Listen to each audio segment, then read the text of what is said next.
Hey friends, you got a calculator? Everybody got a calculator? You got a phone, you got a calculator, right?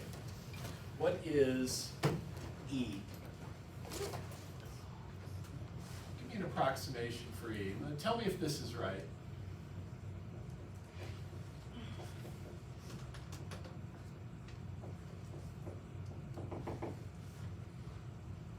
I remembered 45. Is this right? Yeah. Yeah. I practiced That's like. impressive. Thank you. I actually did a little extra memorization the other day, just to impress you. Usually I try to impress folks, which is like pretty sad, right? Like, this is what you're doing to impress people. This is how I got my wife. Funny story. No, but it's actually E's really easy to memorize because it's just 2.7. That part's easy. You should know that. You should definitely know E is around 2.7. But look, 1828, 1828. Some kind of date in history. I don't know what, but it's a date in history. It happened, it's a date. And then 45, 90, 45. That's the new little rhythm I learned at the end there. So now you can impress people with your vast knowledge of the decimals of E. So when you pushed that button, how did you find it actually? Can somebody tell me how you did? What'd you do on your calculator? E. You just hit E? Yeah. E to the first. E to the first. Yeah, did you have to enter 1 and then hit E, or you just hit E? Oh, nice, cool. So either way you found it, if you found it like this, which is what I probably would have to do on my calculator, your calculator's computing E on the fly. And I want to show you how. And by the end of this class, you'll understand completely how your computer does everything. When you give your computer and say, hey, what's the sign of 2? Your calculator is doing the same thing there that it does here, and it's actually running a little loop and just going through a very simple pattern. So I want to show you the pattern. The number E can also be written in the following way. It's 1 over 0 factorial. Now 0 factorial is defined to be 1, so that's okay. 1 over 1 factorial plus 1 over 2 factorial, 1 over 3 factorial, 1 over 4 factorial, blah, blah, blah. That's E. That number is E. So let me explain what I mean by that. And that's a really great definition for E. So I've got Excel up or Google Sheets or whatever. And in this column, I'm putting 0, 1, 2, 3, 4. And over here, look where I'm typing. It's 1 over factorial of that number. So I'm going to copy that down, and then that copy down. So now it's 1 over the factorial of each of those. And you can see this is 1 over 1, 1 over 2, 1 over 6, 1 over 24. Wait, I don't know if you can see that 1 over 24. Now let's carry that pattern down a bit. Ooh,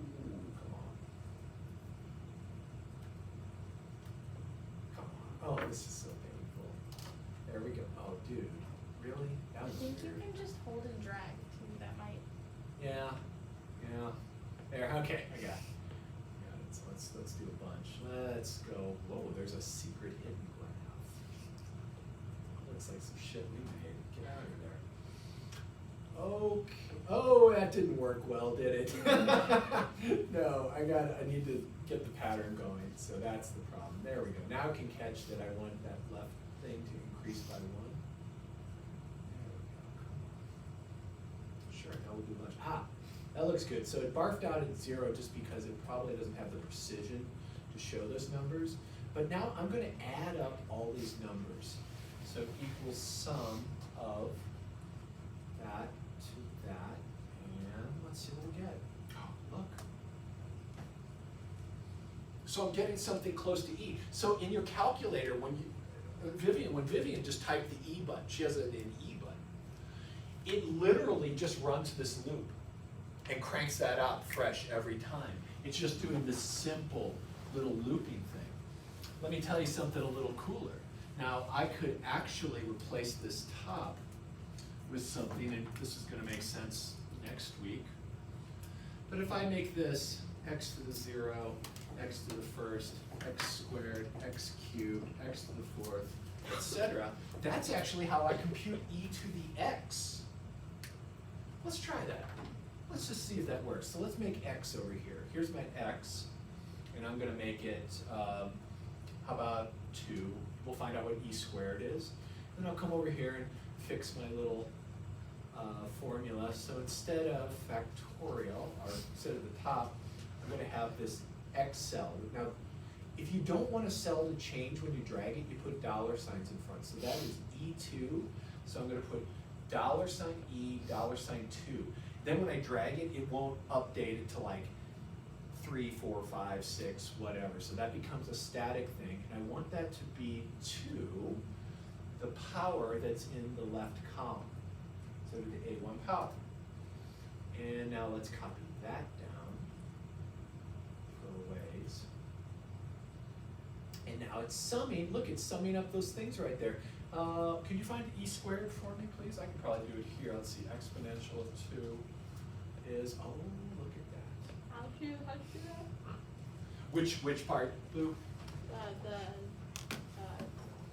part that you were doing before you were doing this part.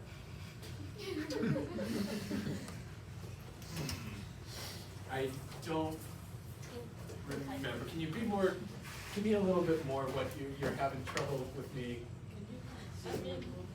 Can I do what? No. Zoom in. Yeah, I wish I could zoom in. Let's zoom in. Yeah. Yeah, Uh-oh. the dollar sign typing. That's the cool. That's Okay. So where did you see that?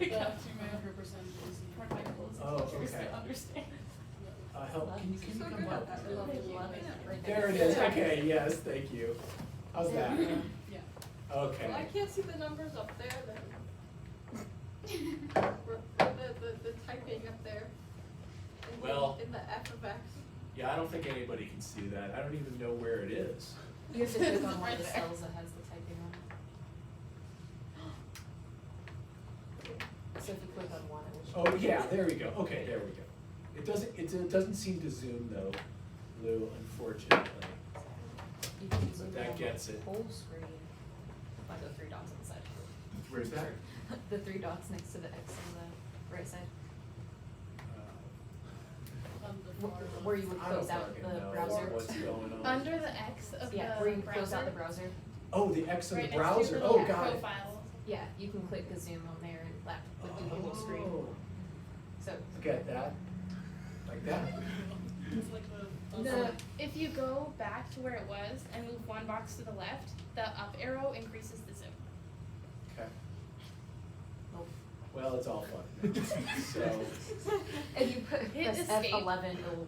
F11, Yeah. that sounds useful. So do I have to have control or just F11? Click F11, there you go. Oh, that worked. Okay, so then what were you saying, Hugh? The plus, Zoom. next To the that Yes. one. Yeah. There you go. Oh. And then now you can make the actual Excel a little bit smaller. Oh, you youngins in your Excel. Jesus Christ. Now it's terrible. Now it's completely useless. But that Then you could see. you can see it. Yeah, you can see it. Oh God, I'm gonna go back down here a little Yeah. bit. Yep, there you go. There we go. So Progress. progress. There we go. Where was my e to the 2? So this is my approximation. This thing got really bad really fast though, and I think it's because yeah, it just got so small so fast that Excel cannot handle it emotionally or physically. But let's take a look. So the actual e to the 2. Ooh, I got an idea. Where was my? Okay, so that's actually a pretty good approximation, given that it's only using these first 17 terms. The rest are just zeros.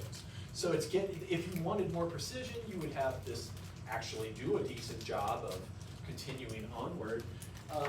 But now I can compute any power of e I want. So for example, if I want e to the negative first, look at that. Now I'm getting it. The bottom one's the truth. That's really good, actually. The bottom one's the truth, the top one's my approximation. I can do a formula like this for any function at all. So if you wanted the sine of something, here's what your calculator does.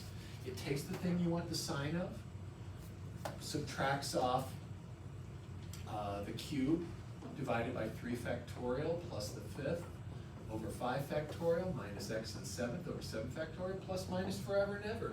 And you just truncate that somewhere and you'll have an approximation of sine. This is like some previews here. What's the derivative of sine? Cosine. So cosine of x, look, I can differentiate both sides. 1 minus the 3 comes out in front, cancels with the 3 there. 5 comes out in front, cancels with the 5 in the bottom. Oh gosh, now I've got the way to compute cosine off of here. Ooh, remember how, because this is like all previews, this is like, we're gonna come back to this. So this isn't the lesson for today or anything like that. What's the derivative of e? E to the x, yeah. What's the derivative of 1? That's just 1. What's the derivative of 1? 0. What's the derivative of x? 1. What's the derivative of x squared? 2x, so that cancels with the 2 in the bottom. Derivative of x cubed. I'll write this out in case you're not seeing it. 3x cubed squared over 3. Then the 3 cancels here, gives me a 2 factorial. And hey, is that the same series? Yeah, it is. Look at that beauty. So, and then we're going to take this and we'll eventually use all this to show something crazy. That when I raise e to an imaginary power, I get -1. But eventually, soon. This is like something a lot of math majors have gotten tattooed on parts of their bodies from time to time. And it will come there. Lou, yes? You just do, click on that so I can see the dollars things. See the dollars. Oh, you just want to see the formula? Yeah, There you go. okay, thank you. You're welcome. I'm glad you're enthralled. All right. So anyway, that's a preview of what are called power series. Today we're gonna start wading in and talk about the things that can help us understand these things. So let's get into infinite series. I got my notes with me today. I don't usually have them this close, but I'm feeling vulnerable after my last lecture. So let's just see here. Okay, I think I'm gonna be all right. I'm a big boy. In general, an infinite series has the form. Some days I just feel fried. And it's like, you know what I'm talking about? It's just like, how do I even function? And then I have to come here and like function amongst people on the stage. Yes, sir. Did you say an infinite series or finite? Thank you. I did say that. I didn't write it. See what I mean? I can't do anything today. I'm just a bumbling old fool. Nap time. Is that what it is when that happens? You just take a nap? Yeah, you didn't shut the light off and take it out. I said it was too bright anyways. It's yeah, maybe that's the problem. Just It's a good call, Kelby. Real good call. All right, I'm gonna kill, Lou, you cool with that? I'm gonna kill that off. You good? Formula. Lou, are you done with that? Okay. Dollar signs go away. There we go. I'll help you with the dollar signs later. Still needing I got dollars. it. Got it, fantastic. Beautiful. Ooh, it's a little dark now. It's a little too moody. Yeah, that's better. Okay. All right. In general, an infinite series has the form sum, and then we have this n starting at some beginning, n sub 0, running up to infinity, and we have these things called terms. And so when I write this out, what I mean is it's a series that looks like this. And so if this was 3, this would be 4, and these things are increasing by 1 all the way up. So let me give a more specific example. This is the most common form we'll see. So this is most common. Where your index starts at 0, and your terms of your series look like this. So again, these are the terms. And this is my index. And the terms generally depend on the index. If they don't, you probably have a big problem, because you're adding like a finite thing, a number, infinitely many times. That's going to be bad. That's going to be real bad. So let's actually just take a couple examples here. So if I wrote the series, n equals 1 to infinity over 1 n squared. So notice here that the index is the base, and that's always being squared. So could you just write out a few of these terms? Let me give you a few to practice here really quick.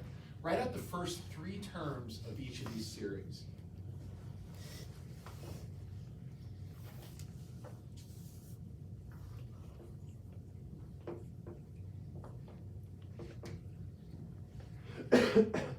Let's just practice that, using that index. It's something we haven't done a lot of together anyway. And these are kind of things that are classic. We'll see them numbers of times.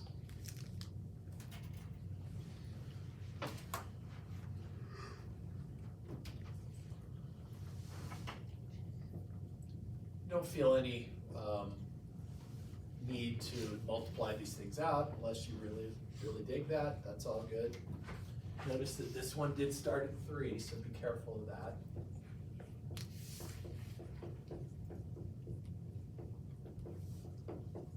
Oh, and I got one more I want to do now that I'm thinking about it. It's 5 factorial. How about this one? One last one.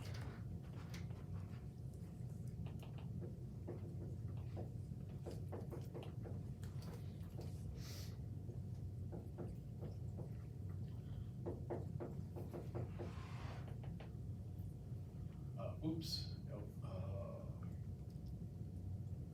Yeah. That's 2n plus 1. That's a negative 1 at the end. That's a trickier one. So this one puts together a lot of things. Be careful. Just be careful. That's a 2 at the top. That is, yes, ma'am. That is a 2. And that's the 2n plus 1 in there as well.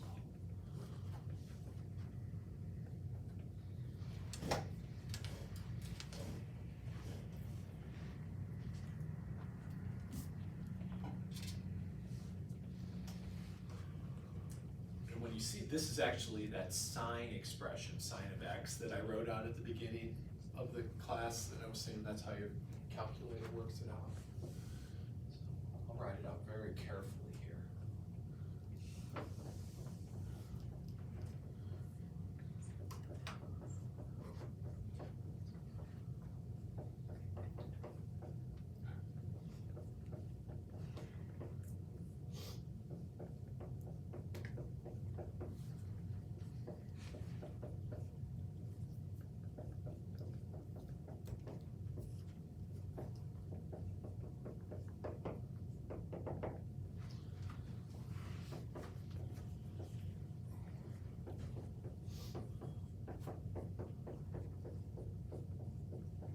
You can really get a lot of variety. Not everything is always 1, 2, 3, 4. That's really what I wanted to highlight there.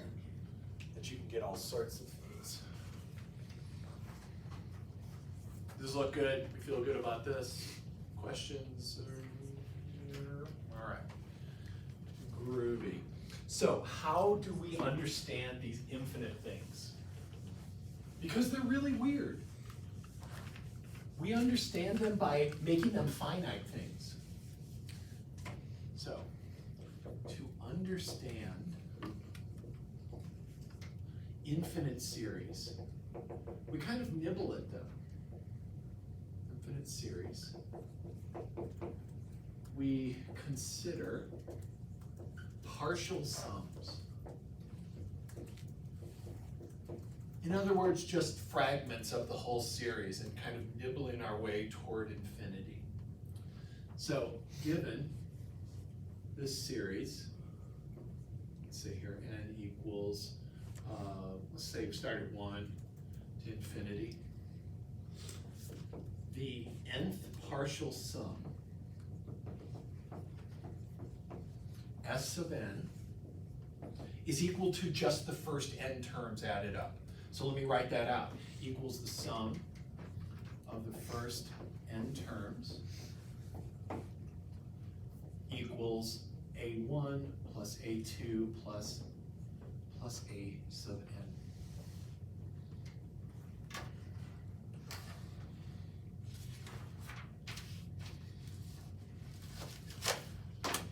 So each one of these things is a number. Let's write out what they are. I gotta get a better pen too to do this. Each one of these things is a number. So S sub 1 is just A1. S sub 2 is A1 plus A2. And S sub 3, you get the point, but I'll write it out anyway. A1 plus A2 plus A3. This is a sequence of numbers. So the sums form a sequence, a list. The partial sums form a sequence. And we call it, we just write it like this. It's a list of numbers. So in other words, it's S1, S2, S3, blah, blah, blah. This is how we get at the sum. So we actually kind of forget about the fact that we're adding, that there's this plus, plus, plus forever. We turn it into a list of numbers. So it's just a list. A list of sums that's getting closer to the true sum. Just like in that Excel sheet, those were partial sums as we watched that column get closer and closer to E. So here's like a big result. We say that the series A sub n, and I'm not going to put the indices on, and that's going to be something you'll be seeing a lot. Could start anywhere. The top's always infinity for us from here on out. We say that this converges to a number L, or how about we just call it S, sum, converges to S if the sequence of partial sums converge to S. Let me write that out. The series converges if the sequence of partial sums converges.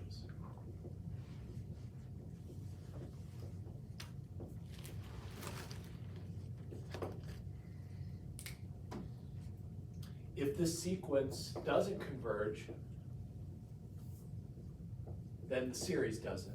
Then the series diverges.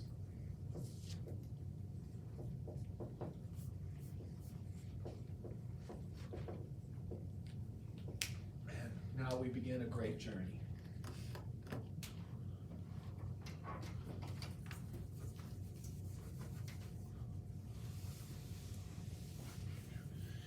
And I'm feeling the wind lift under my wings. Yeah. So I've got some thought experiments for us to try to lead us to a really key result. It's actually the very first result on the toolbox that I gave you. Oh, I have the first drafts. I think you have all the originals, so enjoy those. I might want to get a copy from you, actually, at some point. I want to be careful about how we do this. So, let's assume, so here's an experiment. Let's assume this series, A sub n, converges to L. So the minute I write that, as soon as I write equals something, that means it converges, and that's the number it converges to. So as soon as we write equals, we are implying convergence to that value right there.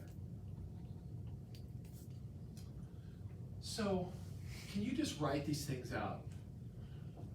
what does this look like? Oh, let's say here, I guess I better give you some indices, I guess probably better. What is, I mean, maybe I'll put a K here to make your lives a little easier. You don't change it if you don't want to, but what is this? Can you write that expression out? And then can you write this expression out?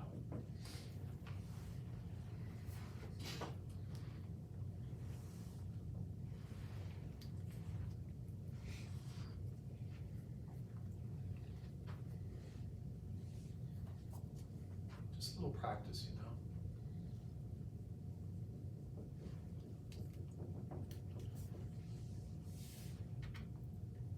Got that? Just kind of remembering, do we remember what these symbols stand for?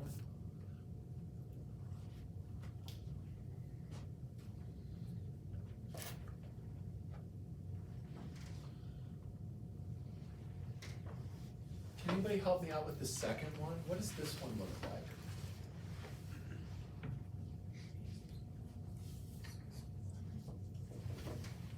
Where's it end at, Vivian?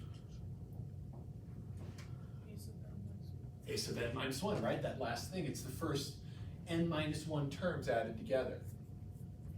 So where does this converge to as n goes to infinity? So that was very nice, thank you, Vivian. Where does this converge to, this sequence? Should that sub over there start at a sub 0? I started up at 1 there. I changed that to. No, but Oh. the n negative 1, n minus Oh, 1. oh no, I'm glad you asked that. So this is the last term in the sequence. So just think of this as how many terms in the sum. So it doesn't change, it's not like subtracting 1 from each of the indices. It's literally just saying, just go out to that many terms. Does that make sense? I'm really glad you asked that. So here's the question, where does S sub n converge to? L, yeah, L, right, that's the sum. So to write that is to mean this. Where does this converge to?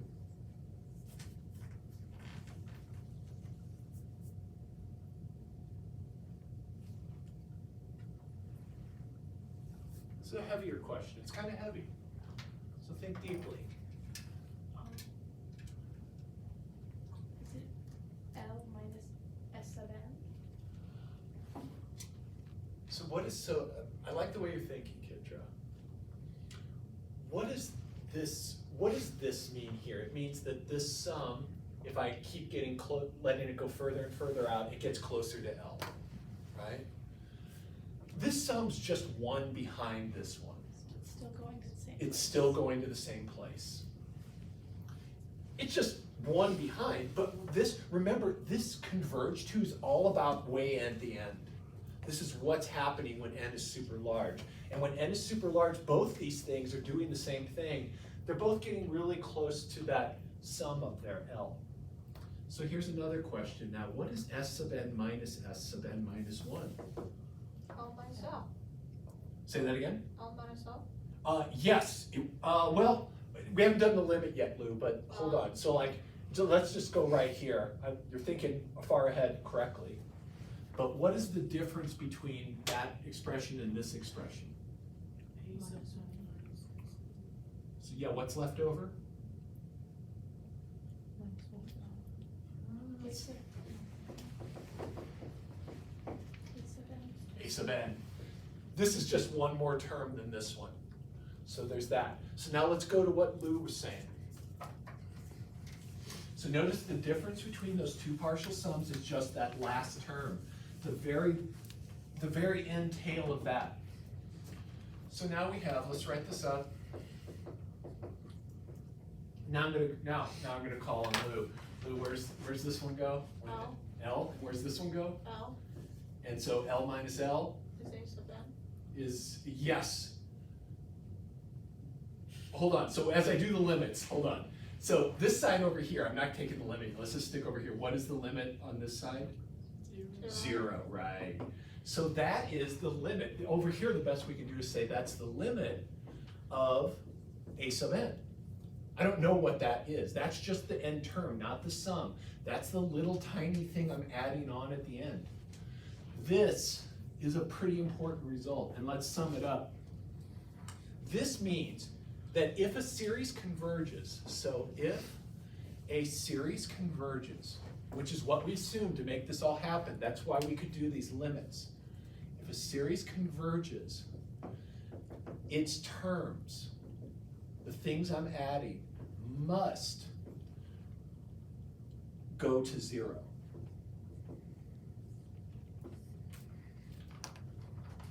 You've got to die out. If you keep adding things forever and ever, the things you're adding need to get smaller. Otherwise, your pile just keeps growing. So I'm going to write this up, and we're going to talk about some formal logic really quick. So if this converges, then a sub n goes to 0. This statement is of the form, if P, then Q. I don't know how much logic you've had. Probably not a lot. But there is an equivalent form. This is called an implication. And it is logically equivalent to what's called the contrapositive. So to say, if P then Q is the same, so this is equivalent to the contrapositive, which is if not Q, then not P. This is called the contrapositive.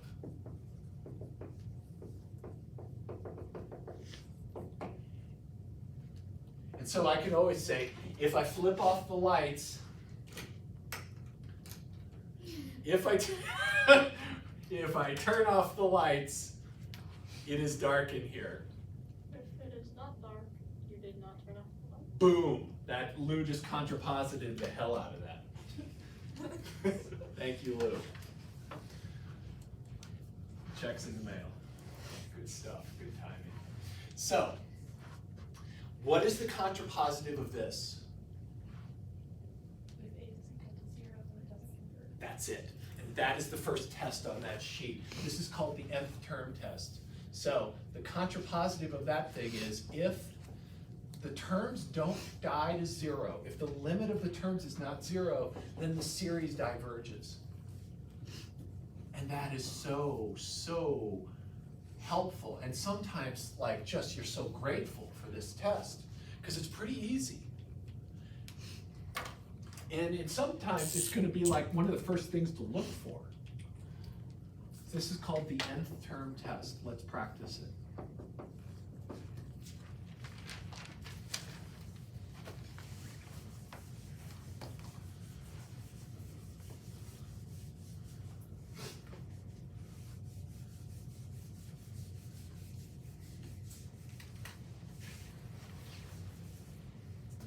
So practice or examples.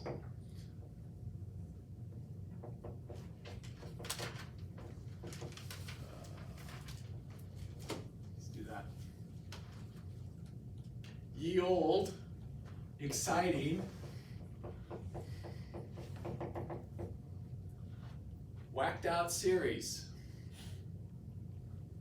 I might have caused some anxiety in here with this one a while back. But good news, we flush it down the toilet. Is that good? Just down. Why? What is a sub n here? What's the formula for a sub n? First term over the common ratio minus 1. Are we using that? No, not here. So just looking at this, what in this series, what is a sub n? Right, here's the template. What is a sub n? It's this thing, yeah. It's the thing, so you're thinking a little deeper than you need to, Lou. It's just the thing to the right of the sum. Just that formula, so that's easy, right? Does this converge? No, what does it do? Bum, bum, bum, bum, bum, bum, bum, bum, right? This does not converge. So, hey, we're done. It doesn't even converge to like, we don't have to, did it converge to 3? We don't have to worry about that. It doesn't converge, so the series diverges.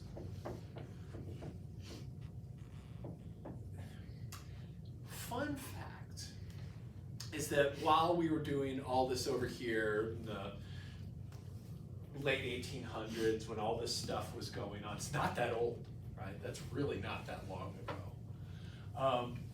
Over in India, there was a guy, Ramanujan, don't know quite how to say it, who was messing with these things on his own. And I told you a little bit about this once before. So Ramanujan was messing around with infinite series and did some other interesting things that I'll wait a certain day to tell you. I'm not going to tell you today. But he was just like, converge, consmerge. I don't care about that. I'm just going to do stuff with these numbers. And then ended up actually doing some pretty profound stuff, which was very cool, like stuff that ended up appearing in physics later on. And so he's considered a great genius, and he totally taught himself everything. So pretty cool. Let's see, what other examples do I got here? Ooh, how about this one?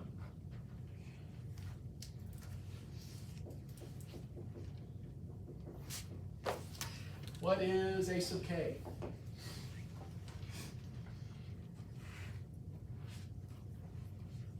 Tell me, does this series converge or diverge if you can use the end? All we have right now is one tool, just that tool. We can't even determine convergence yet.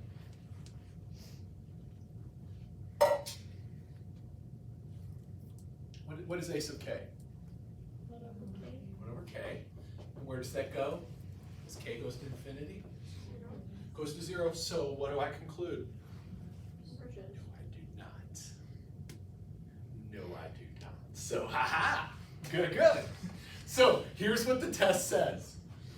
If the terms don't go to 0, then the series diverges. It is not true that if the terms die out, the series converges. And in fact, that is one of our most famous series called the harmonic series. It does not converge. It looks like it would, but it never stops building up. So this is called the harmonic series. And you can go do this in Excel with kind of the stuff I was showing you. You'll have to go down really far to convince yourself this doesn't converge. It doesn't converge. But write this out. But the terms go to 0. They have to go to 0 fast enough for it to converge. So let's just write that, a little note up here. They don't die out fast enough.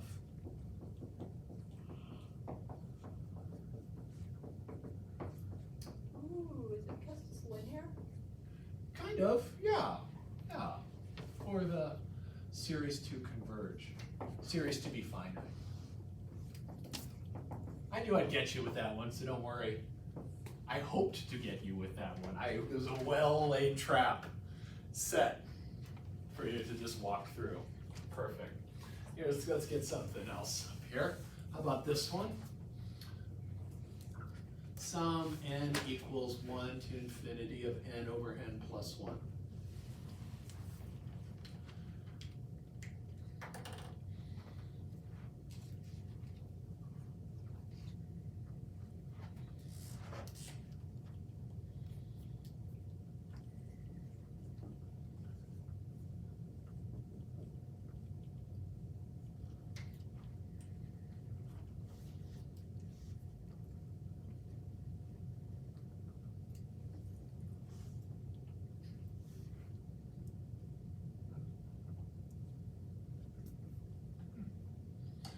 I'm not sure what we're thumbing up to. it could be a couple of things. I'm like, what's she thinking over there? We'll find out. Where's the limit? What? Thank you. That's 0? So the series diverges. Eventually, you're just adding 1 plus 1 plus 1 plus 1 plus 1, and that just keeps piling up. We're going to need to do limits, right? This is a polynomial. Just look at the ratio of the leading coefficients, or you can L'Hopital it and get 1 over 1. This is an infinity over infinity form. So lots of different options. So since a sub n does not converge to 0 by, and you get used to writing these things also, by the nth term test, it diverges.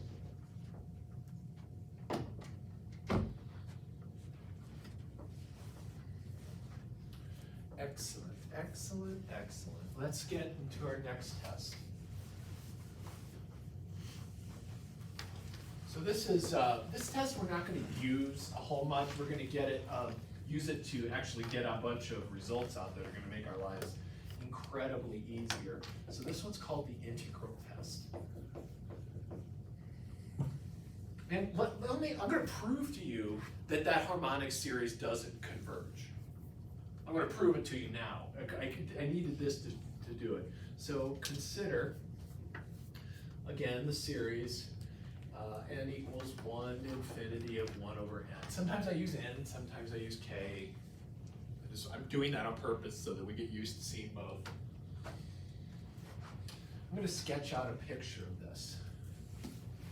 So, there's 1, 2, here's n, 2, 3, 4, 5, 1, 2, 3, 4, 5. So when my first term goes up to 1. Second term, 2 is a half. Third, then a third, then a quarter, then a fifth, and so forth. Kind of going like that. So let's look at the function 1 over x. So how does f of x equal 1 over x line up with this? Well, it actually lines up perfectly, right? Those points. So this curve here is 1 over x. And we could compute the area under that all the way out to infinity. We know how to do that. In fact, this area here, A, is equal to the integral from 1 to infinity of 1 over x dx. So the area of that soft little, that curvy triangle all the way out to infinity is this. That sum is actually just the area of these rectangles here. So check this out. If I make little rectangles like this, let's think about their area. So what's the area of this first rectangle? This one right here. 1. What's the area of the second rectangle? 1/2. 1/2, beautiful. And then, can you help, what? 1/3. 1/3, yeah. So the harmonic series is just the sum of those areas there. Does that make sense, or, yeah? How do these sums of these compare to the area under the soft curve? Which one's bigger? Rectangles or the soft curve? Rectangles have more area, right? Because they're above. You can see that there's more area under there. So this is actually greater than this. Let's do this. So this is limit as b goes to infinity, integral 1 to b, 1 over x dx. That is the limit as b goes to infinity of natural log of x from 1 to b. That is the limit of natural log of b minus natural log of 1, which we all totally know is 0, so I don't write it. And natural log looks like this. It keeps on growing, so that's infinity. So the area under this curve here is infinite, and it's less than the harmonic series. So this also adds up to infinity.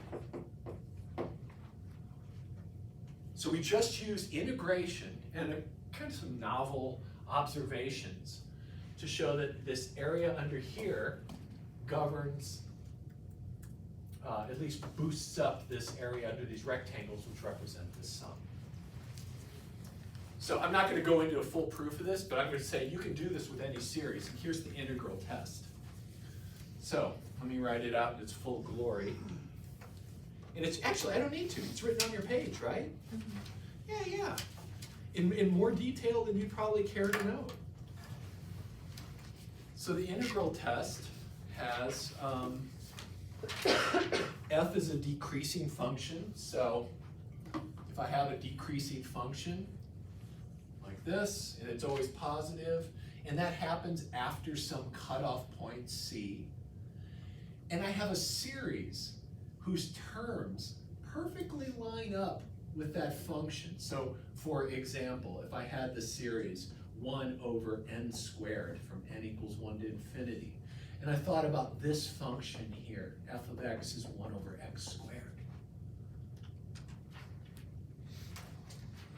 And I integrated this to understand this. So in other words, this, if this converges, then this converges. They act the same. That's what the integral test says, that if you have a series, you can turn it into an integral, and if the integral converges, the series converges. If this diverges, this diverges. So let me refresh your memory, maybe, or ping your memory. Do you remember this? When we had a p on it, when did it converge?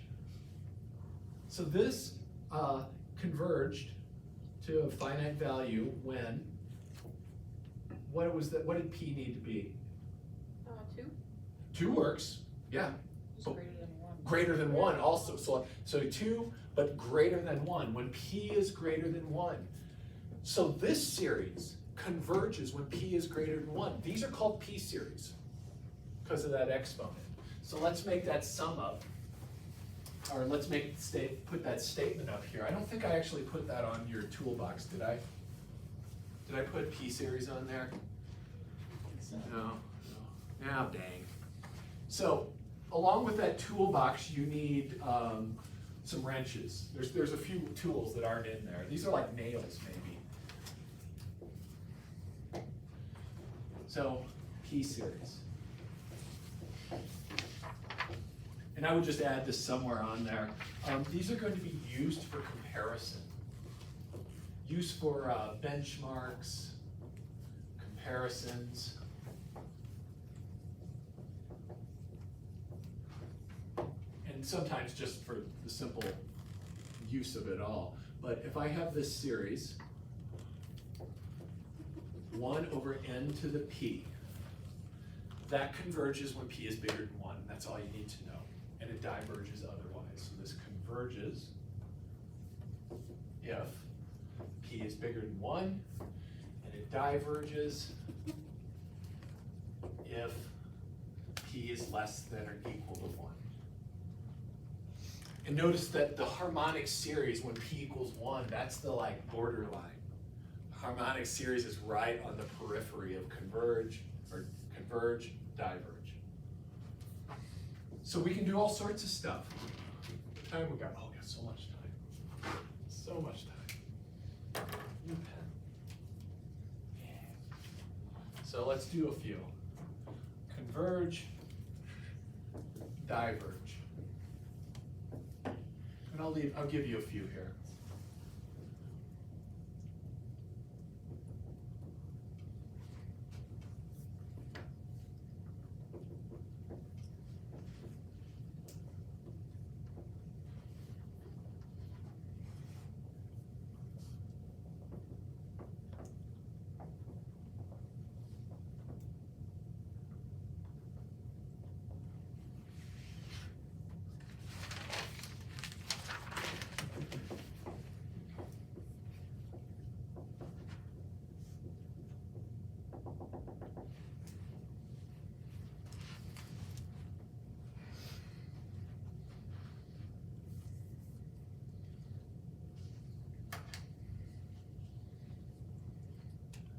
When you answer, you'll say, this because it's a p series with p equals blah, and p is either greater than 1 or less than 1.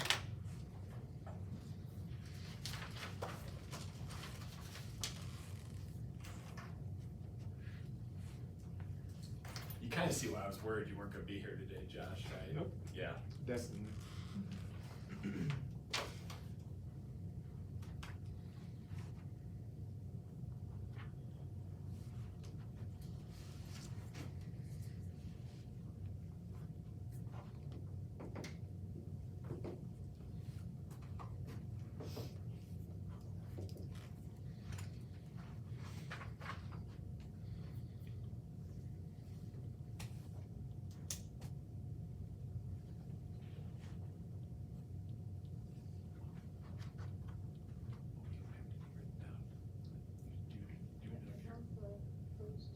Yeah, you got those two easy, yeah.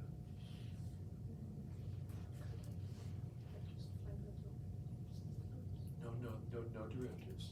Don't do any of that. Just look for the exponent on the end. Actually, no calculus involved here.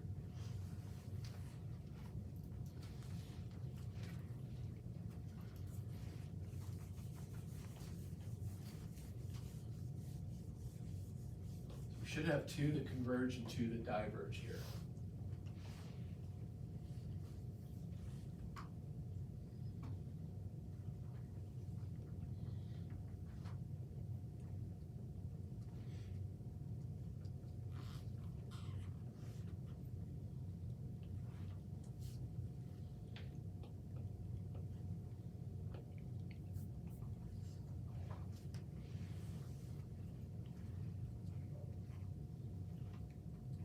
P in this one.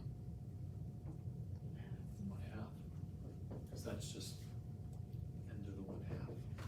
So does that converge or diverge? It diverges, so this diverges because it's a P series. P is less than 1. What's P here? 3/2. So we gotta do the exponent work, right? That's n to the 3/2. And that converges, right? So P equals 3/2. P is greater than 1, so it converges. Converge or diverge? Diverge. Diverge. It's close to 1, but it ain't 1. Converge or diverge? Converge. Converge, because it's just a hair bigger than 1, and that's all we need, just a hair. So converge, diverge. Awesome. So that's not too bad, right? That's pretty well defined.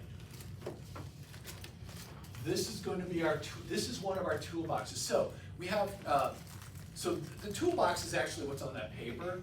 This is like supplies. These are like our nails. And then we also have our geometric series. So this is at the top of your page. These are two series. We completely understand P series, and we completely understand this. So these are our anchors. How about we just say that? I'm talking about, actually, that's the word I'm looking for.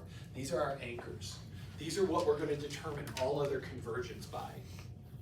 Because I know here that if I have this, when does that converge? Goes to 0. No. When does that converge? It's on the top of your page. What if the absolute value of R is less than 1? Exactly. Converges if the radius is less than 1. The ratio is less than 1. So now look at the difference. Look at a P series. I want you to really make this note right now. So a P series, the exponent is fixed. In a P series, the exponent is fixed. In a geometric series, the exponent is moving, the base is fixed. They're like flip sides of each other. Here the exponent's moving, base is fixed. Here the base is fixed, the base is moving, the exponent's fixed. Make that note, because you're gonna want it as things progress. All right, let's look at the last test for today, and then we'll just do a lot of practice. So the next test, really this is the first test.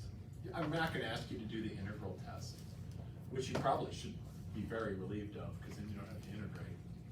So the limit comparison test. This is one of our major tests. LCT.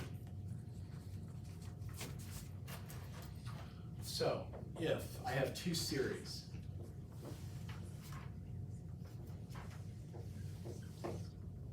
One of these will be a series I chose, and one will be a series I was given.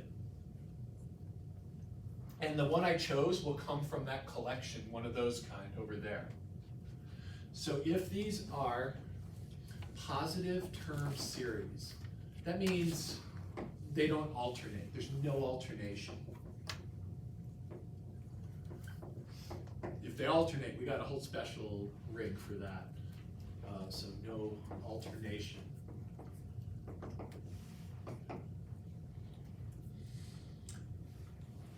Then, and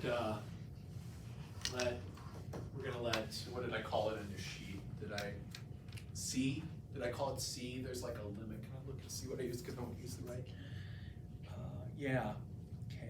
Okay, and I didn't even call that anything. Yeah, so compute. Take away the series and look at the ratio, and take the limit of the ratio of the terms.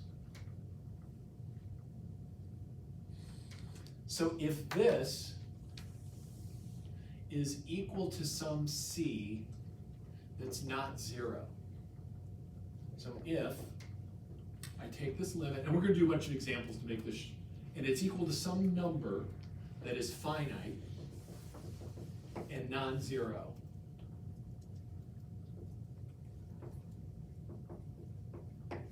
then these two series act the same.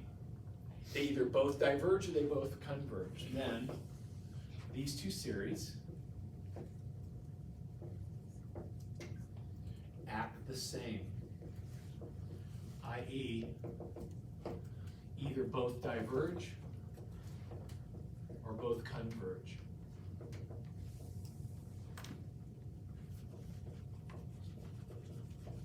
It's time to play. Now the game is really getting wide open. We got a lot of play we can do now. All right, let's have some crazy fun.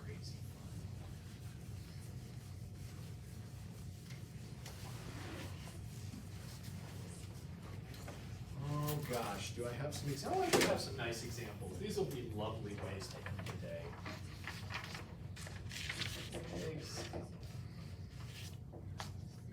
So I give you a series.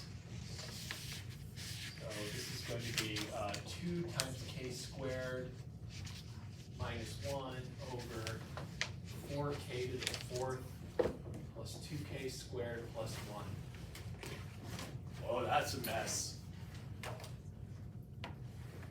You got the good stuff, Josh. I know you'll check this out later. Yeah, I'll watch the rest of the video. I know I'm gonna do. Thank you. Oh, sorry. What? So, is there something I can clear up over here? Yeah, sorry, I'm kind of blind. I don't It's remember. okay. Where it says all the same. Act the same. So, Act the same. act the same, i.e. either Oh. both diverge or both Okay, converge. thank you. Yeah, I'm happy to help. Always happy to translate my writing. Happens a lot. So here I give you this. Converge or diverge? That's always the question for pretty much the rest of the semester. So, so at this point, it's kind of like you get now things like become this wide open sea. You've got to figure out what test you're going to use. Right now, you only got one, so that's good news. We're going to use the limit comparison test. So use the LCT, and I have to find a comparison. This is where the art comes in, a little bit of an art. What is this series like? So I have to look at this and think about what are the things I have to choose from. So my comparisons are, I've got a P series, or I've got a geometric series. Is the exponent moving over there? The exponent's fixed, right? There's no n exponent over there, so this isn't the choice. Did you see how I thought that through? There's no moving exponent, so it's not geometric. It's not even possible. So it's got to be one of these. What is it? like if you just forget about the stuff that doesn't matter, you think about the powers, can you see that it's kind of like k squared over k to the fourth? Especially when k is really big.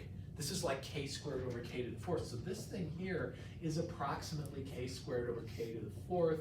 Now with a 2, right, and a 4 up front. But these don't matter. It's the stuff that's moving. So what is this net effect, really? What is the k effect? 1 over what? K squared. Would it be a 2k squared or just k squared? It would be k squared, but it would be the 2 if I cared about. I don't care about those numbers. Okay. Because what I'm looking for is like what p series is most like, and they don't care about coefficients. So I'm going to compare to this series. Do I think this converges or diverges? Because I know now. What do I think if I'm using that series? I think it converges because this is a p series with p bigger than 1. So I'm assuming this thing converges. I've just got to demonstrate it to my audience, and that's the part that's going to be a little different. So use the LCT to compare to this. So what we do is, now I want to show you a nice way to write this. Notice that this is just this. Right? It's really multiplication times the reciprocal. So what is, let's identify some things here. So what's our b sub n? Let's say it's that thing up there. And I'm flipping n's and k's all over.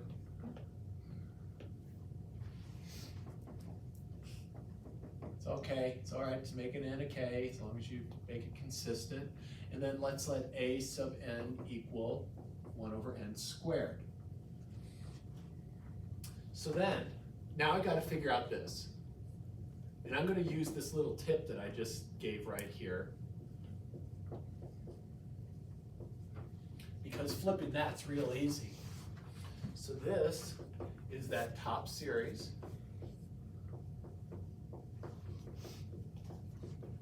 times the reciprocal of that. Let me stop for a second and let you get caught up. Does it matter which one is A and which one is B, or is it just however? You're right, it doesn't matter. No, not at all. I kind of like making the P series my one on the bottom. It's just less to flip, less writing. Mm-hmm. So, yeah. But it doesn't matter, Kitra, you're right. Yeah. No worries. And then simplify a little bit. So this is 2n to the 4th minus n squared over 4n to the 4th plus 2n to the squared plus 1. Ooh, I've got a polynomial over a polynomial. They have the same degree. Where does this go as n goes to infinity?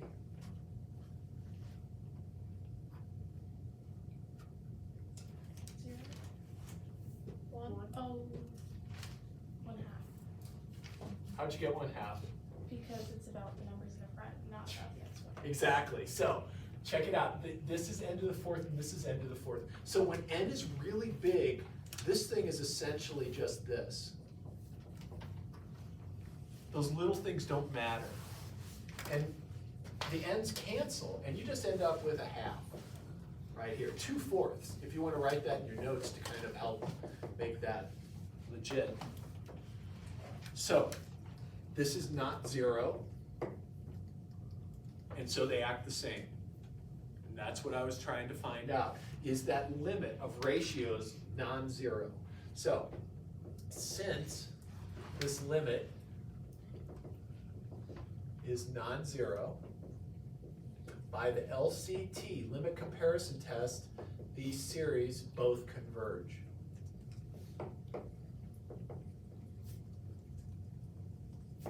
And we know this, you might want to make a little note, you're like, wait a minute, where'd that come from? Because this is a convergent P series. All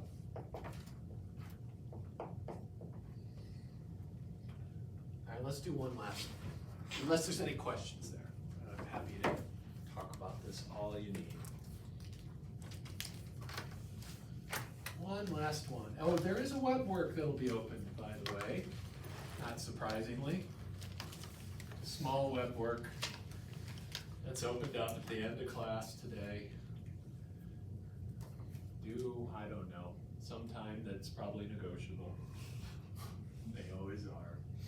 So here we got k equals 1 to infinity 2k squared plus 5. You get a lovely one to do. 5k cubed plus 3. Converge or diverge. Go through the whole process. Come help.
See, good stuff.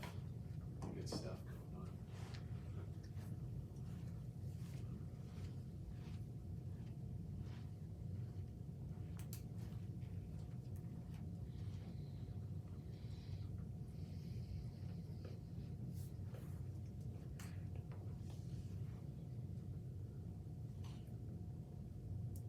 So we're on the same page. What is our comparison series? Cassie, what is it? Because I know you got it right. The P series. Yes, which P series? What was the P? Yeah, yeah, exactly. So it's the harmonic series. Yep. So this is our series. Good job. Or yeah, if you want K there, that's what I saw. That's what you had there, Cassie. So that's beautiful. Yep. That's your comparison because your net effect is the K squared over K cubed. So what do we think? Is this going to converge or diverge if that's our comparison? Diverge, because that diverges. So we already know, we can look at this and say, oh, it's like that. I got a good feeling about this. Then you crank out your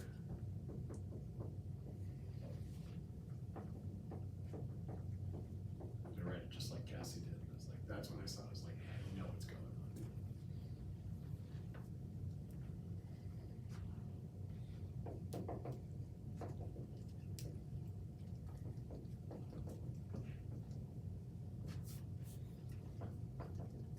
This is how you own infinity, Cassie. You don't let it own you.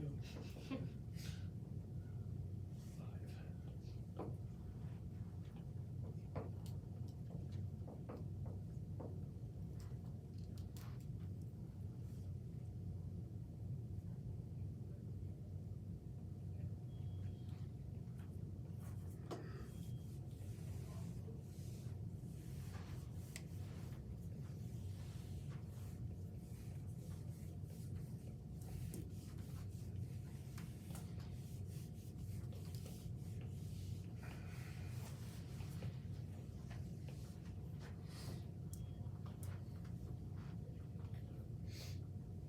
What's that limit? 2/5? You good? We're gonna get really good at doing these polynomial ones. When would it be 0? What would give this a 0? It was 5/5. No. That would be 1. What could I change the power of this to give me 0? Would it be greater than 3? Yeah, anything greater than 3, right? So if the bottom is a higher power than the top, it goes to 0. Uh-huh. Just making sure everybody got that. But this one goes to 2/5. And that is not 0. So these two act the same, and they both diverge. So look at all the power you have. Now, you can look at that and almost eyeball that it's going to diverge. Pretty cool. So I think your web work has a bunch of this stuff in it.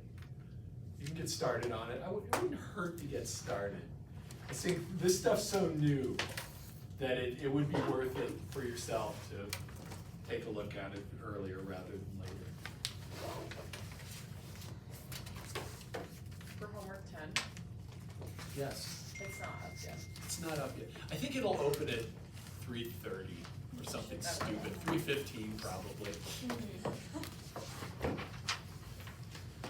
That sounds like me. Well, there's people in this class who get on those things as soon as I open them, so I gotta watch out for them. Go-getters. Yes. Here's one of my go-getters. Both diverge, sorry, I should have written it up, because so the harmonic diverges, so they both diverge, thanks, I should have written that up.